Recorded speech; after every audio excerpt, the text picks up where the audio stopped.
Hello students, welcome to R S chemistry. So ಬಹಳ ಜನ ವಿದ್ಯಾರ್ಥಿಗಳು ವೇಟ್ ಮಾಡ್ತಿದ್ದಂತಹ ಸೆಕೆಂಡ್ ರೌಂಡ್, ಅದು KCET ಯ ಸೆಕೆಂಡ್ ರೌಂಡ್ ಮತ್ತೆ ನೀಟಿನ ಫಸ್ಟ್ ರೌಂಡ್ ಶೆಡ್ಯೂಲ್ ಅನ್ನ ಕೆಇ ಅವರು ರಿಲೀಸ್ ಮಾಡಿದ್ದಾರೆ. ಸೊ ಇದಕ್ಕಿಂತ ಮುಂಚೆ ದಯವಿಟ್ಟು ನಾವೆಲ್ಲರೂ ಸೇರಿ ನಮ್ಮ ಡೈರೆಕ್ಟರ್ ಆದಂತಹ ಪ್ರಸನ್ನ ಸರ್ ಅವರಿಗೆ ಒಂದು ತುಂಬು ಹೃದಯದ ಧನ್ಯವಾದಗಳನ್ನ ತಿಳಿಸೋಣಂತೆ. A very big applause for KEA director Shri Prasanna sir. ಯಾಕೆ ಅಂತ ಅಂದ್ರೆ ಈ ವರ್ಷ ಬಹಳಷ್ಟು ವಿದ್ಯಾರ್ಥಿ ಸ್ನೇಹಿಯಾದಂತಹ ಬೇರೆ ಬೇರೆ ಅವಕಾಶಗಳನ್ನ ವಿದ್ಯಾರ್ಥಿಗಳಿಗೆ ನೀಡ್ತಾ ಬಂದಿದ್ದಾರೆ. ಈ ಒಂದು ಸೆಕೆಂಡ್ ರೌಂಡ್ ಅಲ್ಲೂ ಕೂಡ ಬಹಳ ಜನ ವಿದ್ಯಾರ್ಥಿಗಳಿಗೆ ಹೆಲ್ಪ್ ಮಾಡುವಂತ ಕೆಲವೊಂದಷ್ಟು ರೂಲ್ಸ್ ಗಳನ್ನು ತಗೊಂಡು ಬಂದಿದ್ದಾರೆ. ಅದ್ರ ಬಗ್ಗೆನೂ ಕೂಡ ಮಾತಾಡೋಣಂತೆ.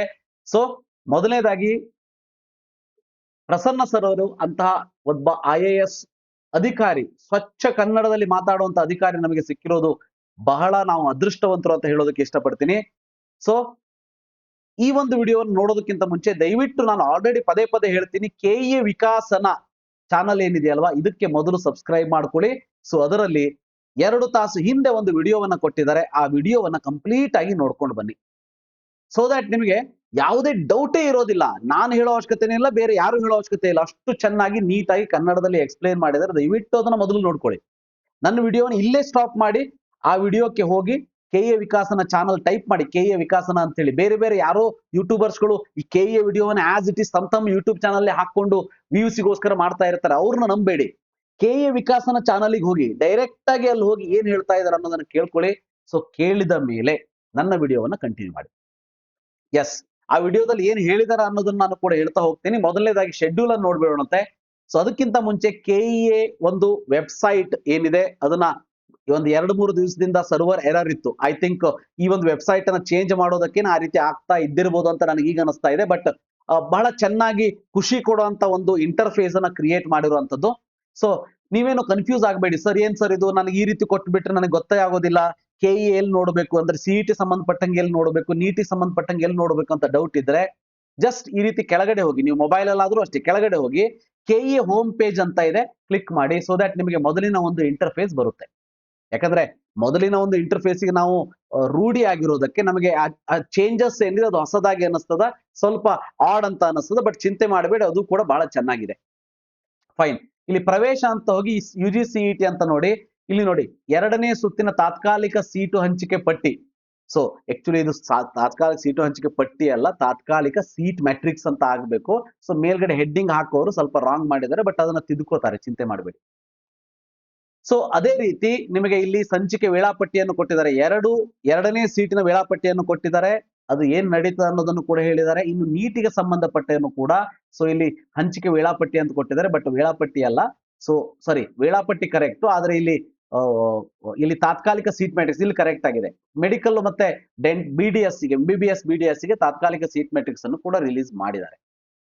ಮೊದಲನೇದಾಗಿ ನಾವು ನೋಡ್ಕೊಂಡು ಬರೋಣಂತೆ ಈ ಒಂದು ವೇಳಾಪಟ್ಟಿಯನ್ನ. ರೈಟ್. ಸೊ ನೋಡಿ, ಇಲ್ಲಿ UGCET 2ನೇ ಸುತ್ತು, ನೀಟಿನ 1ನೇ ಸುತ್ತು ಗೊತ್ತಿರಲಿ. ಸೊ ಸೀಟ್ ಮ್ಯಾಟ್ರಿಕ್ಸ್ ನ ಪ್ರಕಟಣೆ 7ನೇ ತಾರೀಕು ಇವತ್ತು ಮಾಡಿದ್ದಾರೆ. ಸೊ 7ನೇ ತಾರೀಕು 4 ಗಂಟೆಯಿಂದನೇ ಆಪ್ಷನ್ ಎಂಟ್ರಿ ಸ್ಟಾರ್ಟ್ ಆಗುತ್ತದೆ ಅಂತ ಹಾಕಿದ್ದಾರೆ. ಆದ್ರೆ ಕೆಇಎ ವೆಬ್ಸೈಟ್ ಅಲ್ಲಿ ನಾನು ನಿಮಗೆ ಇಲ್ಲಿ ತೋರಿಸ್ತಾ ಹೋಗ್ತೀನಿ. ಕೆಇಎ ವೆಬ್ಸೈಟ್ ಅಲ್ಲಿ ಇನ್ನೂ ಕೂಡ ಲಿಂಕ್ ಅನ್ನ ಕೊಟ್ಟಿಲ್ಲ. ಓಕೆ, ನೀಟಲ್ ಆಗಿರ್ಬೋದು, CET ಅಲ್ಲಿ ಆಗಿರ್ಬೋದು, ಆಪ್ಷನ್ ಎಂಟ್ರಿ ಮಾಡೋದಕ್ಕೆ ಲಿಂಕ್ ಅನ್ನ ಕೊಟ್ಟಿಲ್ಲ. ಮೇ ಬಿ ಈ ಒಂದು ವಿಡಿಯೋ ಮುಗಿಯೋ ಹೊತ್ತಿಗೆ ಲಿಂಕು ಕೂಡ ಬರಬಹುದು. Okay, so fine. ಸೊ 7ನೇ ತಾರೀಕಿನಿಂದ 13ನೇ ತಾರೀಕು ಬೆಳಗ್ಗೆ 9 ಗಂಟೆಯವರೆಗೆ ಅವಕಾಶವನ್ನ ಕೊಟ್ಟಿದ್ದಾರೆ. ಓಕೆ, ನಾನು ಕೆಇಎ ಅವರಲ್ಲಿ ರಿಕ್ವೆಸ್ಟ್ ಮಾಡ್ಕೊಳ್ಳೋದಿಷ್ಟೇ, ಬೆಳಗ್ಗೆ 9 ಗಂಟೆ ಎಲ್ಲ ಕೊಟ್ಬಿಡ್ತೀರಿ, ಏನು ನಮಗಿದು ಉಪಯೋಗ ಆಗೋದಿಲ್ಲ. ಅಟ್ ಲೀಸ್ಟ್ ಸಂಜೆ 4 ಗಂಟೆ ಅಥವಾ ಸಂಜೆ 9 ಗಂಟೆ ಆದ್ರೂ ಕೊಡಿ. ಸೊ ದಟ್ ಆ ಒಂದು ದಿವಸ ನಮ್ಗೆ ಕಂಪ್ಲೀಟ್ ಆಗಿ ಸಿಗುತ್ತೆ ಅಂತ ಅಷ್ಟೇ. ಸೊ 13ನೇ ತಾರೀಕಿನವರೆಗೆ ಅವಕಾಶವನ್ನ ಕೊಟ್ಟಿದ್ದಾರೆ. ವೆರಿಫಿಕೇಶನ್ಸ್ ಡೌನ್ಲೋಡ್ ಮಾಡ್ಕೊಳ್ಬಹುದು. ಅದಾದ್ಮೇಲೆ ನೋಡಿ, ಇಲ್ಲಿ 13ನೇ ತಾರೀಕು ಬೆಳಗ್ಗೆ 11 ಗಂಟೆವರೆಗೂ ನೀವು ಮೊದಲನೇ ಸುತ್ತಿನಲ್ಲಿ ಏನಾದ್ರು ನಿಮಗೆ ಸೀಟ್ ಹಂಚಿಕೆ ಆಗಿದ್ರೆ ಅದನ್ನು ಕ್ಯಾನ್ಸಲ್ ಮಾಡ್ಕೊಳ್ಳೋದಕ್ಕೂ ಅವಕಾಶವನ್ನ ಕೊಟ್ಟಿದ್ದಾರೆ. ಇನ್ನು ತಾತ್ಕಾಲಿಕ ಫಲಿತಾಂಶ ಅಂದ್ರೆ ಪ್ರೊವಿಷನಲ್ ರಿಸಲ್ಟ್ ಏನಿದೆ ಅದು 19ನೇ ತಾರೀಕು ಬೆಳಗ್ಗೆ 10 ಗಂಟೆಗೆ ರಿಲೀಸ್ ಮಾಡ್ತೀನಿ ಅಂತ ಹೇಳಿದ್ದಾರೆ. ರೈಟ್. ಸೊ ಇದಿಷ್ಟು ಈಗ ಸದ್ಯದ ಮಟ್ಟಿಗಿನ ಒಂದು ಈ ಒಂದು ಶೆಡ್ಯೂಲ್ ಅಂತ ಹೇಳೋದಕ್ಕೆ ಇಷ್ಟಪಡ್ತೀನಿ. ಬಟ್ ನನ್ನ ರಿಕ್ವೆಸ್ಟ್ ಇಷ್ಟೇ, ಕೆಇಎ ಪ್ರಸನ್ನ ಸರ್ ಅಲ್ಲಿ ತಾವು ಎಲ್ಲವನ್ನು ಕೂಡ ಚೆನ್ನಾಗಿ ಮಾಡ್ತಾ ಇದ್ದೀರಿ, ಬಟ್ ಇದನ್ನೂ ಕೂಡ ಮಾಡಿ. ನಮ್ಮ ನೀಟ್ ವಿದ್ಯಾರ್ಥಿಗಳಿಗೆ ಇದು ಮೊದಲನೇ ರೌಂಡ್ ಆಗಿರೋದ್ರಿಂದ ನೀಟಿಗೆ ಸಂಬಂಧಪಟ್ಟ ಹಾಗೆ ಮಾಕ್ ಅಲಾಟ್ಮೆಂಟ್ ಅನ್ನ ಅನೌನ್ಸ್ ಮಾಡಿ. ಯಾಕಂದ್ರೆ ನೀಟಲ್ಲಿ ಫಸ್ಟ್ ಟೈಮ್ ಆಪ್ಷನ್ ಎಂಟ್ರಿಯನ್ನ ಮಾಡ್ಕೊಳ್ಬೇಕಾದ್ರೆ ಏನು ಮಿಸ್ಟೇಕ್ಸ್ ಆಗ್ತದ, ಅಥವಾ ತಮಗೆ ಬೇಡದೇ ಇರೋ ಕಾಲೇಜನ್ನ ಮೇಲ್ಗಡೆ ಹಾಕೊಂಡಿರ್ಬೋದು, ಬೇಕಾಗಿರೋ ಕಾಲೇಜ್ ಕೆಳಗಡೆ ಇರ್ಬೋದು. ಇವೆಲ್ಲ ಮಾಕ್ ಅಲಾಟ್ಮೆಂಟ್ ಅಂತ ಕೊಟ್ಟು ಅಟ್ಲೀಸ್ಟ್ ನೀವು ಮಾಕ್ ಅಲಾಟ್ಮೆಂಟ್ ಆದ್ಮೇಲೆ ಬೇಕಾದ್ರೆ ಒಂದೇ ದಿವಸ ಟೈಮ್ ಕೊಡಿ ಎಡಿಟ್ ಮಾಡೋದಕ್ಕೆ. ಆದರೆ ನಾನು ಹೇಳೋದು ಮಾಕ್ ಅಲಾಟ್ಮೆಂಟ್ಗೆ ಅವಕಾಶವನ್ನ ಕೊಡಿ. ನೀವು 13ನೇ ತಾರೀಕು ಇದೆಯಲ್ಲ, 19ನೇ ತಾರೀಕು ರಿಸಲ್ಟ್ ಕೊಡ್ತೀರಂದ್ರೆ ನನಗನ್ಸೋ ಪ್ರಕಾರ ನೀವು 15ನೇ ತಾರೀಕಿನ ಹೊತ್ತಿಗೆ ಮಾಕ್ ಅಲಾಟ್ಮೆಂಟ್ ಕೊಡ್ಬೋದು. 16, 17 2 ದಿನ ಬೇಕಾದ್ರೆ ಎಡಿಷನ್ ಚೇಂಜ್ ಮಾಡ್ಕೊಳ್ಳೋದಕ್ಕೆ ಅವಕಾಶ ಕೊಡಬಹುದು. ಸೊ 18, 19 2 ದಿನ ನೀವು ತಗೊಂಡು ಬೇಕಾದ್ರೆ 19ನೇ ತಾರೀಕು ರಾತ್ರಿ ನೀವು ಅನೌನ್ಸ್ ಮಾಡಿದ್ರು ಪರವಾಗಿಲ್ಲ. ಆದರೆ ನಾನು ಕೇಳೋದಿಷ್ಟೇ, ಮತ್ತೆ ಎಲ್ಲ ನಮ್ಮ ಕರ್ನಾಟಕದ ಪಾಲಕರು ಮತ್ತೆ ಮಕ್ಕಳು ಕೇಳ್ತಾ ಇರೋದಿಷ್ಟೇ, ನೀವು ಸಿಇಟಿ ಮತ್ತೆ ಅದರ್ ಕೋರ್ಸಸ್ ಗಳಿಗೆ ಮಾಕ್ ಅಲಾಟ್ಮೆಂಟ್ ಅನ್ನು ಕೊಟ್ರಿ ನಮಗೆ ಅನ್ಯಾಯ ಆಗುತ್ತೆ. ನಮಗೂ ಕೂಡ ಒಂದು ನ್ಯಾಯ ಒದಗಿಸ್ಕೊಡಿ. ದಯವಿಟ್ಟು ಎರಡೂ ಕೈಯನ್ನ ಮುಗಿದು ಕೇಳ್ತಾ ಇದ್ದೀನಿ ಪ್ರಸನ್ನ ಸರ್ ಅಲ್ಲಿ. ಸೊ ದಯವಿಟ್ಟು ಪ್ರಸನ್ನ ಸರ್ ನಮ್ಮ ಒಂದು ಅವಶ್ಯಕತೆಯನ್ನು ಅರ್ಥ ಮಾಡ್ಕೊಳ್ಳಿ, ನಮ್ಮ ಒಂದು ರಿಕ್ವೆಸ್ಟ್ ಅನ್ನ ಮನ್ನಿಸಿ ನಮಗೆ ಮಾಕ್ ಅಲಾಟ್ಮೆಂಟ್ ಅನ್ನ ಕೊಡಿ. ಸೆಕೆಂಡ್ ರೌಂಡ್ ಅಂತ ಇದ್ರೂ ಕೂಡ, ಬಟ್ ನೀಟಿಗೆ ಫಸ್ಟ್ ರೌಂಡ್ ಆಗಿರೋದಕ್ಕೆ ದಯವಿಟ್ಟು ನಮಗೆ ಮಾಕ್ ಅಲಾಟ್ಮೆಂಟ್ ಅನ್ನ ಕೊಡಿ ಅಂತ ಹೇಳೋದಕ್ಕೆ ಇಷ್ಟಪಡ್ತೀನಿ. ಸೊ ಮಾಕ್ ಅಲಾಟ್ಮೆಂಟ್ ಅನ್ನ ಕೊಟ್ಟು ನೀವು ಪ್ರೊವಿಷನಲ್ ರಿಸಲ್ಟ್ ಅನೌನ್ಸ್ ಮಾಡಬಹುದು. ಅದಾದ್ಮೇಲೆ MCC ಅವರ ಫೈನಲ್ ರಿಸಲ್ಟ್ ಅಷ್ಟರೊಳಗೆ ಬಂದ್ರೆ ಸೊ ಒಂದು ದಿನ ಬಿಟ್ಟು ಫೈನಲ್ ರಿಸಲ್ಟ್ ಅನ್ನು ಕೂಡ KE ಅವರು ಅನೌನ್ಸ್ ಮಾಡಬಹುದು. ಒಟ್ನಲ್ಲಿ ಇವತ್ತಿನಿಂದ ಸ್ಟಾರ್ಟ್ ಆಗಿದೆ, ಬಟ್ ಇನ್ನೂ ಲಿಂಕ್ ಅನ್ನ ಕೊಟ್ಟಿಲ್ಲ. ನಾನು ವಿದ್ಯಾರ್ಥಿಗಳಲ್ಲಿ ಕೇಳ್ಕೊಳ್ಳೋದಿಷ್ಟೇ, ಲಿಂಕ್ 13ನೇ ತಾರೀಕು ಬೆಳಗ್ಗೆ 9 ಗಂಟೆ ತನಕ ಆಕ್ಟಿವೇಟ್ ಇರ್ತದೆ.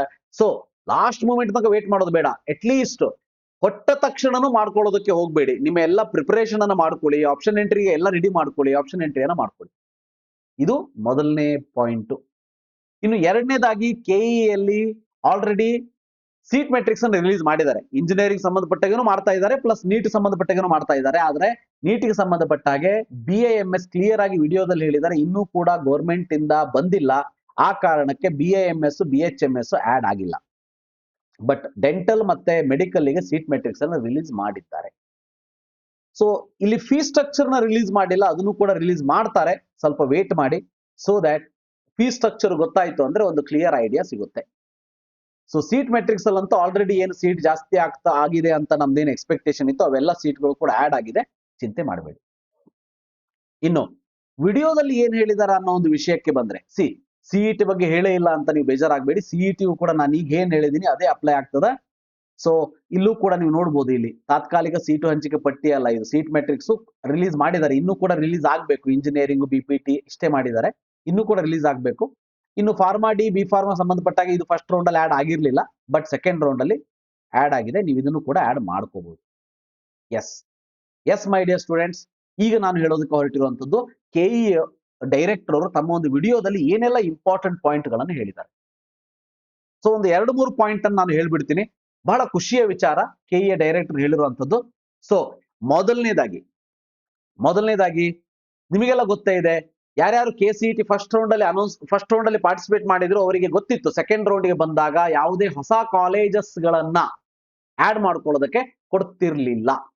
ಓಕೆ, ಸೊ ಎಕ್ಸಿಸ್ಟಿಂಗ್ ಯಾವ್ಯಾವ್ದು ಕೋರ್ಸಸ್ ಗಳು ಫಸ್ಟ್ ರೌಂಡ್ ಅಲ್ಲೇ ಆಡ್ ಆಗಿದೆ ಅದಕ್ಕೆ ಕೊಡ್ತಿರ್ಲಿಲ್ಲ. ಈಗ ಬಿ ಫಾರ್ಮಾ ಡಿ ಆಡ್ ಆಗಿದೆ, ಅದಕ್ಕೆ ಅವಕಾಶ ಕೊಡ್ತಾರೆ. ಆದ್ರೆ ಫಸ್ಟ್ ರೌಂಡ್ ಅಲ್ಲಿ ನಿಮಗೆ ಇಂಜಿನಿಯರಿಂಗು, ವೆಟರ್ನರಿ, ಅಗ್ರಿಕಲ್ಚರಿಗೆ ಅವಕಾಶ ಕೊಟ್ಟಿರ್ಲಿಲ್ಲ. ಅಂದ್ರೆ ಅಲ್ಲಿ ಫಸ್ಟ್ ರೌಂಡ್ ಅಲ್ಲಿ ಆಡ್ ಮಾಡಿದ್ದು ಸೆಕೆಂಡ್ ರೌಂಡ್ ಕೊಡೋದಿಲ್ಲ ಅಂತ ಹೇಳಿದ್ರು. ಆದರೆ KE ಡೈರೆಕ್ಟರ್ ಅಂತ ಪ್ರಸನ್ನ ಸರ್ ಅವರು ತಮ್ಮ ಒಂದು ವಿಡಿಯೋದಲ್ಲಿ ಕ್ಲಿಯರ್ ಕಟ್ ಆಗಿ ಹೇಳಿದ್ದಾರೆ, KE is giving chance to all the students to add the colleges once again ಅಂತಂದ್ರೆ ಆಲ್ರೆಡಿ ನೀವು ಆಡ್ ಮಾಡಿದ್ದೆಲ್ಲ ಇದ್ದೇ ಇರುತ್ತೆ, ಚಿಂತೆ ಮಾಡಬೇಡಿ. ಆಲ್ರೆಡಿ ನೀವು ಆಡ್ ಮಾಡಿದ್ದೆಲ್ಲವೂ ಇರುತ್ತೆ. ಆದರೆ ಅದರ ಜೊತೆಗೆ ನೀವು ಯಾವುದೋ ಒಂದು ಹೊಸದಾದ ಕಾಲೇಜ್, ಅಗ್ರಿಕಲ್ಚರ್ ಕಾಲೇಜ್ ನಾವು ಆಡ್ ಮಾಡಬಹುದು. ಸೊ ಇಂಜಿನಿಯರಿಂಗ್ ಯಾವುದೋ ಕಾಲೇಜ್ ನ ಆಡ್ ಮಾಡಿಲ್ಲ, ಈಗ ನೀವು ಆಡ್ ಮಾಡಬಹುದು, ಗೊತ್ತಿರ್ಲಿ. ಸೊ ಇದು ಬಹಳ ಇಂಪಾರ್ಟೆಂಟ್, ಬಹಳ ಖುಷಿಯ ವಿಚಾರ. ಓಕೆ, ಸೊ ಇಷ್ಟು ವರ್ಷ ಈ ಅವಕಾಶ ಇರಲಿಲ್ಲ, ಬಟ್ ಸೆಕೆಂಡ್ ರೌಂಡ್ ಅಲ್ಲಿನೂ ಕೂಡ ನೀವು ಆಡ್ ಮಾಡಬಹುದು ಅನ್ನೋದನ್ನ KE ಡೈರೆಕ್ಟರ್ ಕ್ಲಿಯರ್ ಆಗಿ ಹೇಳಿದ್ದಾರೆ. ಬಹಳ ಇಂಪಾರ್ಟೆಂಟ್. ಎರಡನೇದಾಗಿ ಸೆಕೆಂಡ್ ರೌಂಡ್ ಅಲ್ಲಿ, ಈಗ ಸೆಕೆಂಡ್ ರೌಂಡ್ ಅನ್ನು ಕನ್ಫ್ಯೂಸ್ ಮಾಡಬೇಡಿ. ಸೆಕೆಂಡ್ ರೌಂಡ್ KCETಗೆ, ಮೆಡಿಕಲ್ಗೆ ಫಸ್ಟ್ ರೌಂಡ್. ಈಗ ಯಾರ್ಯಾರು ಮೆಡಿಕಲ್ ಪಾರ್ಟಿಸಿಪೇಟ್ ಮಾಡ್ತಾ ಇದ್ದೀರಿ ಅವರಿಗೆ ಆಲ್ರೆಡಿ ಒಂದು ಇಂಜಿನಿಯರಿಂಗ್ ಕಾಲೇಜು ಅಥವಾ ವೆಟರ್ನರಿನೋ ಅಥವಾ BSc ಅಗ್ರಿಕಲ್ಚರ್ ಸಿಕ್ಕಿರುತ್ತೆ. ಆ ಕಾಲೇಜ್ ಜೊತೆಗೆ ಮೇಲ್ಗಡೆ MBBS ಕಾಲೇಜಸ್ ಆಡ್ ಮಾಡಿ ಪಾರ್ಟಿಸಿಪೇಟ್ ಮಾಡ್ತಾರೆ. ನಿಮಗೆ ಯಾವುದೂ MBBS ಸಿಗ್ಲಿಲ್ಲ ಅಂದ್ರೆ ನೀವು KCET ಸೆಕೆಂಡ್ ರೌಂಡ್ ಅಲ್ಲಿ ನಿಮ್ಗೆ ಇಂಜಿನಿಯರಿಂಗ್ ಕಾಲೇಜ್ ಯಾವುದೋ ಒಂದು ಅಲಾಟ್ ಆಯ್ತು ಅಂದ್ರೆ ಅದಕ್ಕೆ ಕಂಪಲ್ಸರಿ ನೀವು ಒಂದು ಅಡ್ಮಿಷನ್ ಮಾಡಬೇಕು, ಇಲ್ಲ ಅಂತಂದ್ರೆ ಕೌನ್ಸಿಲಿಂಗ್ ಇಂದ ಎಕ್ಸಿಟ್ ಆಗ್ಬೇಕು. ಎಕ್ಸಿಟ್ ಅಂದ್ರೆ KCET ಇಂದ ಎಕ್ಸಿಟ್ ಆಗ್ಬೇಕು. ಎರಡೇ option, choice 1 and choice 4. But ಹಾಗಂತ ಹೇಳಿ ನೀಟ್ ಸೆಕೆಂಡ್ ರೌಂಡ್ ಅಲ್ಲಿ ನೀವು ಪಾರ್ಟಿಸಿಪೇಟ್ ಮಾಡಬಹುದು, ಅಡ್ಮಿಷನ್ ತಗೊಂಡು ಕೂಡ ಮಾಡಬಹುದು, ತಗೊಳ್ಳದೇನು ಕೂಡ ಮಾಡಬಹುದು. ಬಟ್ ಮುಂದೆ KCET ನೀವು ಕಂಟಿನ್ಯೂ ಆಗೋದಿಲ್ಲ. ಇದು ಒಂದು ಪಾಯಿಂಟ್.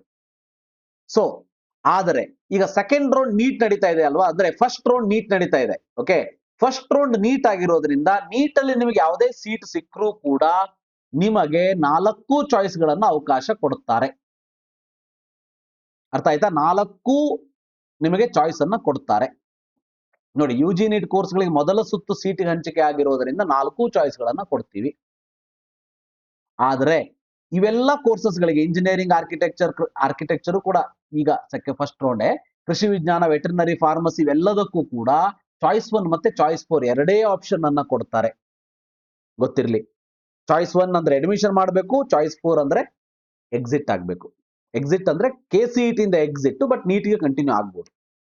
ಸೊ ಹಾಗಂತೇಳಿ ಚಾಯ್ಸ್ 1 ಅನ್ನ ತಗೊಂಡು ಅಡ್ಮಿಷನ್ ಮಾಡಿಬಿಟ್ಟು ನಾನು ಮೆಡಿಕಲ್ ಮುಂದೆ ಪಾರ್ಟಿಸಿಪೇಟ್ ಮಾಡ್ಲಿಕ್ಕೆ ಆಗೋದಿಲ್ವಾ? ಅದನ್ನು ಕೂಡ ಕ್ಲಿಯರ್ ಆಗಿ ವಿಡಿಯೋದಲ್ಲಿ ಹೇಳಿದ್ದಾರೆ. ಯು ಕ್ಯಾನ್ ಪಾರ್ಟಿಸಿಪೇಟ್, ಏನೂ ಚಿಂತೆ ಮಾಡಬೇಡಿ, ಪಾರ್ಟಿಸಿಪೇಟ್ ಮಾಡಬಹುದು, ಏನೂ ಚಿಂತೆ ಮಾಡಬೇಡಿ, ಆರಾಮ್ಸೆ ಮಾಡಬಹುದು. ನೀವು KA ಡೈರೆಕ್ಟರ್ ಅವ್ರ ವಿಡಿಯೋ ನೋಡ್ಬಿಟ್ರೆ ನನ್ನ ವಿಡಿಯೋ ನೀವು ನೋಡೋ ಅವಶ್ಯಕತೆನೇ ಇಲ್ಲ. ಓಕೆ, ಸೊ ಅದಕ್ಕಾಗಿ ಹೇಳ್ತಾ ಇದ್ದೀನಿ, ಆ ವಿಡಿಯೋವನ್ನು ಮೊದಲು ನೋಡ್ಕೊಂಡು ಬನ್ನಿ. ಸೊ ಅದಕ್ಕಾಗಿ ನೀವು ಪಾರ್ಟಿಸಿಪೇಟ್ ಮಾಡಬಹುದು, ಏನು ಪ್ರಾಬ್ಲಮ್ ಇಲ್ಲ. ನೆಕ್ಸ್ಟ್ ಪಾಯಿಂಟ್ ಏನಂತಂದ್ರೆ, ಈಗ ನಿಮಗೆ ಮೆಡಿಕಲ್ ಫಸ್ಟ್ ರೌಂಡ್ ಅಲ್ಲಿ ಸಿಕ್ತು, ನಿಮ್ಗೆ 4 ಚಾಯ್ಸ್ ಕೊಡ್ತಾರೆ. ಅಂದ್ರೆ ಮೆಡಿಕಲ್ ಫಸ್ಟ್ ರೌಂಡ್ ನೆಕ್ಸ್ಟ್ ನಡೀತದೆ, ನಿಮ್ಗೆ 4 ಚಾಯ್ಸ್ ಕೊಡ್ತಾರೆ, first, second, third, fourth. So ಅದು ಯಾವ್ಯಾವ ಚಾಯ್ಸ್ ಏನೇನಾಗ್ತದೆ ಅನ್ನೋದು ಡೀಟೇಲ್ ಆಗಿ ಹೇಳಿದ್ದೀನಿ ನಾನು, ಮುಂದೆನೂ ಕೂಡ ಹೇಳ್ತೀನಿ. ಸೊ ಆ 4 ಚಾಯ್ಸ್ ಸೆಲೆಕ್ಟ್ ಮಾಡ್ಕೋಬಹುದು. ಇಲ್ಲಿ ಕನ್ಫ್ಯೂಸ್ ಮಾಡ್ಕೋಬೇಡಿ. ಮೆಡಿಕಲ್ ಸಂಬಂಧಪಟ್ಟಾಗೆ MBBS, BDS, BA, MS ಅಲ್ಲಿ ಸೀಟ್ ಸಿಗ್ತಾ 4 ಚಾಯ್ಸ್ ಇರ್ತದೆ. ಇಂಜಿನಿಯರಿಂಗ್, ವೆಟರ್ನರಿ ಅಥವಾ ಏನೇ KCET ಕೋರ್ಸಸ್ ಅಲ್ಲಿ ಸೀಟ್ ಸಿಕ್ಕಿದೆಯಾ, ಅಥವಾ ಅದೇ ಸೀಟ್ ಅಲಾಟ್ ಆಗಿದೆಯಾ, ಅಥವಾ ನಿಮಗೆ ಮೆಡಿಕಲ್ ಸಿಗದೆ ಅದೇ ಸೀಟ್ ಉಳಿದಿದೆಯಾ, ನಿಮಗೆ ಚಾಯ್ಸ್ 1 ಅಡ್ಮಿಷನ್ ಮಾಡಿಸಿ, ಇಲ್ಲ ಚಾಯ್ಸ್ 4 ಆ ಸೀಟ್ ಬೇಡ ಅಂತ ಬಿಟ್ಟಾಕ್ಬಿಡಿ. ಆದ್ರೆ ಅದನ್ನು ನಾ ಚಾಯ್ಸ್ 2 ತಗೊಂಡು ಮುಂದೆ ಹೋಗ್ತೀನಿ ಅಂದ್ರೆ ಅವಕಾಶ ಇಲ್ಲ. ನೀವು ಕೊನೆಯ ರೌಂಡ್ ತನಕನೂ ಪಾರ್ಟಿಸಿಪೇಟ್ ಮಾಡಬಹುದು ಮೆಡಿಕಲ್ಗೆ, ಇಂಜಿನಿಯರಿಂಗ್ ಸೀಟ್ ಹೋಲ್ಡ್ ಮಾಡಿಕೊಂಡು, ಏನೂ ಪ್ರಾಬ್ಲಮ್ ಇಲ್ಲ. ಇನ್ನೊಂದು ಬಹಳ ಇಂಪಾರ್ಟೆಂಟ್ ಹೇಳಿರುವಂತದ್ದು, ಇಷ್ಟೆಲ್ಲ ವರ್ಷ ನನ್ಗೆ ಗೊತ್ತೇ ಇದೆ, ಯಾರಾದ್ರೂ ಚಾಯ್ಸ್ 4 ತಗೊಂಡು ಹೊರಗೆ ಹೋಗಿದ್ರೆ ಅಥವಾ ಚಾಯ್ಸ್ 1 ತಗೊಂಡು ಸೀಟಿಗೆ ಅಡ್ಮಿಷನ್ ಮಾಡಿಸದೇ ಇದ್ರೆ ಅಂತ ವಿದ್ಯಾರ್ಥಿಗಳಿಗೆ ಮುಂದಿನ ರೌಂಡ್ ಅಲ್ಲಿ ಅವಕಾಶ ಕೊಡ್ತಿರ್ಲಿಲ್ಲ. ಬಟ್ KA ಡೈರೆಕ್ಟರ್ ಈ ವರ್ಷ ಚೇಂಜಸ್ ಗಳನ್ನ ಮಾಡಿಕೊಂಡು ವಿದ್ಯಾರ್ಥಿಗಳಿಗೆ ಅನುಕೂಲವಾಗಲಿ ಅಂತ ಹೇಳಿ, ಸೊ ಅಂತಹ ವಿದ್ಯಾರ್ಥಿಗಳಿಗೂ ಕೂಡ ಅವಕಾಶವನ್ನು ಕೊಟ್ಟಿದ್ದಾರೆ. ಬಟ್ ನೀವು ಮತ್ತೆ 750 ರೂಪಾಯಿಯನ್ನ ಪೇಮೆಂಟ್ ಮಾಡಿಬಿಟ್ಟು ಪಾರ್ಟಿಸಿಪೇಟ್ ಮಾಡಬೇಕು ಅಷ್ಟೇ. ಅಂದ್ರೆ ನೀವು ಆಲ್ರೆಡಿ ಚಾಯ್ಸ್ 4 ತಗೊಂಡು ಎಕ್ಸಿಟ್ ಆಗಿ ಈಗ ನಾನು ಒಳಗೆ ಬರ್ತೀನಿ ಅಂದ್ರೂ ಕೂಡ you can come, but pay 750 rupees and do the option entry. ಇನ್ನು ಚಾಯ್ಸ್ 1 ತಗೊಂಡು ಫಸ್ಟ್ ರೌಂಡ್ ಅಲ್ಲಿ ಯಾವುದು ನೀವು ಅಡ್ಮಿಷನ್ ಮಾಡಿಸಿಲ್ಲ ಅಂದವರು ಕೂಡ ಅವಕಾಶವನ್ನ ಕೊಟ್ಟಿದ್ದಾರೆ. ಸೊ ಅದಕ್ಕಾಗಿ ನಾನು ಹೇಳಿದ್ದು, ಈ ವರ್ಷ KA ಡೈರೆಕ್ಟರ್ ಅವರ ಒಂದು ಡಿಸಿಷನ್ ಗಳನ್ನ ನಾವು ಗೌರವಿಸಲೇಬೇಕು, ಖುಷಿಯಿಂದ ಅದನ್ನು ಎಕ್ಸೆಪ್ಟ್ ಮಾಡಲೇಬೇಕು, ಅಭಿನಂದನೆಯನ್ನ ಮಾಡಲೇಬೇಕು. ಸೊ ಇದಿಷ್ಟು ಇಂಪಾರ್ಟೆಂಟ್ ಪಾಯಿಂಟ್ ವಿಡಿಯೋದಲ್ಲಿ ಹೇಳಿರೋದು. ಸೊ ಅದರ ಜೊತೆಗೆ ಬಹಳ ಇಂಪಾರ್ಟೆಂಟ್, ನಾನು ಆಲ್ರೆಡಿ 2 ದಿನದಿಂದ ವಿಡಿಯೋ ಮಾಡಿದ್ದೆ, ಕರ್ನಾಟಕದ ಟಾಪರ್ಸ್ ಗಳಿಗೆ KA ಡೈರೆಕ್ಟರ್ ಅವರ ಕಡೆಯಿಂದನೇ ನಿಮಗೆ ಬಂದಿರುವಂತ ರಿಕ್ವೆಸ್ಟ್ ಏನಂತಂದ್ರೆ, ದಯವಿಟ್ಟು ನೀವು MCC ಯಲ್ಲೂ ಪಾರ್ಟಿಸಿಪೇಟ್ ಮಾಡಿ. MCC ಥ್ರೂ ನೀವು ಸೀಟ್ ಸಿಕ್ಕರೆ ಕರ್ನಾಟಕದ ಸೀಟನ್ನ ಬಿಟ್ಟು MCC ಸೀಟನ್ನು ತಗೊಳ್ಳಿ. ಅಂದ್ರೆ ಸೇಮ್ ಕಾಲೇಜಲ್ಲಿ ಸಿಗ್ತಾ ಇದೆ ಅಂದ್ರೆ. ಓಕೆ, ನಿಮ್ಮ ಕಾಲೇಜನ್ನ ಕಾಂಪ್ರಮೈಸ್ ಮಾಡ್ಕೋಬೇಡಿ. ಸೇಮ್ ಕಾಲೇಜ್ ನಿಮಗೆ ಆಲ್ ಇಂಡಿಯಾ ಕೋಟಾದಲ್ಲೂ ಸಿಗ್ತಾ ಇದೆ, ಸ್ಟೇಟ್ ಕೋಟಾದಲ್ಲೂ ಸಿಗ್ತಾ ಇದೆ ಅಂದ್ರೆ ಆಲ್ ಇಂಡಿಯಾ ಕೋಟಾದಲ್ಲಿ ತಗೊಳ್ಳಿ, ಸ್ಟೇಟ್ ಕೋಟಾ ಸೀಟನ್ನು ಬಿಟ್ಟು ಕೊಟ್ರೆ ಬೇರೆ ವಿದ್ಯಾರ್ಥಿಗೆ ಹೆಲ್ಪ್ ಆಗ್ತದೆ ಅನ್ನೋದನ್ನ ಅವರೇ ಸ್ವತಃ ಖುದ್ದಾಗಿ ರಿಕ್ವೆಸ್ಟ್ ಮಾಡ್ಕೊಂಡಿದ್ದಾರೆ. ಇದನ್ನ ನಾನು ಮೊನ್ನೆ ರಿಕ್ವೆಸ್ಟ್ ಮಾಡ್ಕೊಂಡಿದ್ದೆ. ಪ್ರತಿ ವರ್ಷ ಅವರು ಮಾಡ್ಕೋತಾರೆ, ನಾನು ಮಾಡ್ಕೋತೀನಿ, ಅದೇನ್ ದೊಡ್ಡ ವಿಷಯ ಅಲ್ಲ. ಆದ್ರೆ ಅದನ್ನ ಲೆಕ್ಕಕ್ಕೆ ತಗೊಂಡು ದಯವಿಟ್ಟು ವಿದ್ಯಾರ್ಥಿಗಳು ಅದರ ಬಗ್ಗೆ ಥಿಂಕ್ ಮಾಡಿ ಅಂತ ಹೇಳೋದಕ್ಕೆ ಇಷ್ಟಪಡ್ತಾ ಈ ಒಂದು ವಿಡಿಯೋವನ್ನು ಇಲ್ಲೇ ಮುಗಿಸೋಣಂತೆ. ಸೊ ಡೀಟೇಲ್ ಆಗಿ ಹೇಳಿದ್ದೀನಿ ಏನೇನಿದೆ ಅಂತ ಹೇಳಿ ಕರೆಕ್ಟ್ ಆಗಿ ಕೇಳಿಸ್ಕೊಳ್ಳಿ. ಆಪ್ಷನ್ ಎಂಟ್ರಿ ಇವತ್ತಿನಿಂದ ಸ್ಟಾರ್ಟ್ ಆಗ್ತದೆ ಅಂತ ಹೇಳಿದರೆ, ಬಟ್ ಇದುವರೆಗೆ ಇನ್ನೂ ಕೂಡ ಲೈವ್ ಆಗಿ ತೋರಿಸ್ತಾ ಇದ್ದೀನಿ, ಯಾವುದೇ ರೀತಿಯ ಲಿಂಕ್ ಬಿಟ್ಟಿಲ್ಲ. ಬಿಟ್ಟ ಮೇಲೆ ನಾನು ನಿಮಗೆ ತಿಳಿಸ್ಕೊಡ್ತೀನಿ. ಸೊ ನೀಟ್ಗೆ ಸಂಬಂಧಪಟ್ಟಾಗ ಇನ್ನು ಸೀಟ್ ಮೆಟ್ರಿಕ್ಸ್ ಬಿಟ್ಟಿದ್ದಾರೆ, ಬಟ್ ಅದಕ್ಕೆ ಫೀಸ್ ಸ್ಟ್ರಕ್ಚರ್ ಬಿಟ್ಟಿಲ್ಲ. ಮತ್ತೆ ಲಾಸ್ಟ್ ಅಲ್ಲಿ ಯಾರ್ಯಾರು ಕ್ಲಾಸ್ ಸಿ ಗೆ ಮೊನ್ನೆ ಹೊಸದಾಗಿ ಅಪ್ಲಿಕೇಶನ್ ಹಾಕಿದ್ರಿ ಕನ್ನಡ ಎಕ್ಸಾಮಿಗೆ ಅಟೆಂಡ್ ಮಾಡ್ಬೇಕು ನೀವು, 9ನೇ ತಾರೀಕು ಅಂತ ಅನ್ಕೊಂಡಿದ್ವಿ, ಬಟ್ ಅದರ ಒಂದು 9ನೇ ತಾರೀಕು ಇರೋದು 10ನೇ ತಾರೀಕಿಗೆ ಮುಂದೆ ಹೋಗಿದೆ. ಇಲ್ಲಿ ನೋಡ್ಬೋದು, ಹೊಸದಾಗಿ ಯಾರು ಅಪ್ಲೈ ಮಾಡಿದ್ರಿ ಅಥವಾ ಮೊನ್ನೆ ನಡೆದಾಗ ಏನಾದ್ರು ಎಬ್ಸೆಂಟ್ ಇದ್ರೆ ಅಂಥವರು ಕೂಡ ಇಲ್ಲಿ ಪಾರ್ಟಿಸಿಪೇಟ್ ಮಾಡಬಹುದು. ಸೊ 10ನೇ ತಾರೀಕು ಮಧ್ಯಾಹ್ನ 3:30 ಇಂದ 4:30 ವರೆಗಿದೆ. ಅದಕ್ಕೆ ನಿಮಗೆ ಹಾಲ್ ಟಿಕೆಟ್ ಅನ್ನು ಡೌನ್ಲೋಡ್ ಮಾಡ್ಕೊಳ್ಳೋದಕ್ಕೂ ಕೂಡ ಲಿಂಕ್ ಅನ್ನು ಕೊಟ್ಟಿದ್ದಾರೆ. ನೀವು ಡೌನ್ಲೋಡ್ ಮಾಡ್ಕೊಂಡು ಎಕ್ಸಾಮಿನೇಷನ್ಗೆ ಅಟೆಂಡ್ ಆಗ್ಬೋದು. So thank you for watching. Have a nice day.